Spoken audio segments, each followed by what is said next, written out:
So if you want top dollar for your house, guess what I'm going to tell you to do? Well, besides hiring an amazing realtor, you should stage it. Absolutely. Research shows that you can earn up to 10% more if staged.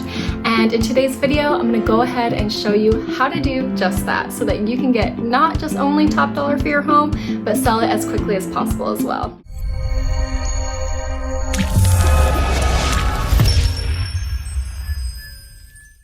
Okay, so before I jump into the how, I want to discuss the why a little bit because it's really important. Why is it so important to stage your house?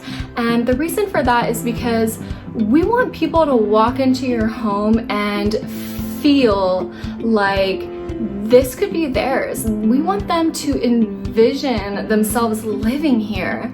We want them to start deciding where they want to hang, what wall they want to hang their TV on, you know? And when you have a home that's staged, it's decluttered, it's clean, it's open, it's bright, and, you know, staged correctly, people are definitely going to be doing that when they walk into your home. And when they're doing that, it's just so much more likely that they'll be, you know, invested in the house and want to put an offer on the home. Okay, so we're starting with the fun part. We need to start by decluttering. You need to declutter the hell out of your house. Like, legitimately get rid of most of your stuff.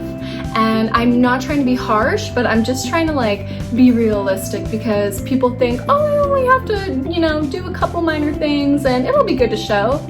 Wrong, very likely wrong. So, you know, I know how much you love your family portraits and your figurine gifts from grandma and your fun magnets on the refrigerator, but it's not gonna sell your home. It's not gonna sell your home. It's not your home anymore. It's potentially someone else's home. And you have to face that fact. And before doing so, hopefully that will help you be able to start taking things down, start removing things, really declutter your home to the bare minimum. You know, if there's furniture items that can continue to be used for the staging, then that's great.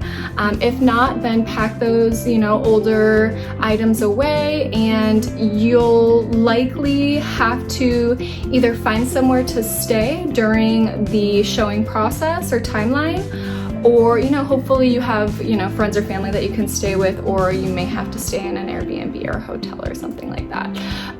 But yes, you want to declutter your house as much as possible. Okay, so now that we've decluttered the home, you're gonna wanna hire a cleaner to come in and deep clean the house. And I mean deep clean, like, you know, all those little dust particles that build up on the baseboards and little stuff like that that you don't even think about because you're just so used to seeing it and living there. So I do highly recommend having a professional cleaner come in and really do a thorough deep cleaning of the home. Okay, so now that we've decluttered the house, now we have space to add a little bit of elements to the home that will make it just feel a little more homey and comfortable for potential buyers. And if you have the means to do so, definitely hire a stager. Have them come in, have them move things around and, you know, clean things up and add some elements to the house to make it look good and staged and ready for buyers to take a look at. Or a lot of times realtors do have some minor things that they can add to the home to spruce it up a little bit as well, like plants or throw pillows or nice hand towels and stuff like that. Right before you start showing the house, you'll want to have a landscaper come out and trim the grass and trim the trees and just clean up and make it look really nice on the exterior so that when people are first approaching the home, it looks nice and clean and ready for them to see inside. I know how difficult moving can be. So I did put together actually a full moving checklist, and if you'd like to take a look at that, the link is provided below in the description. I really hope this information has been helpful for you, but if you do have any additional questions, please feel free to leave a comment below and I'll get back to you as quickly as I can. It would mean the world to me if you subscribed. Thanks again so much for watching. With grace and love.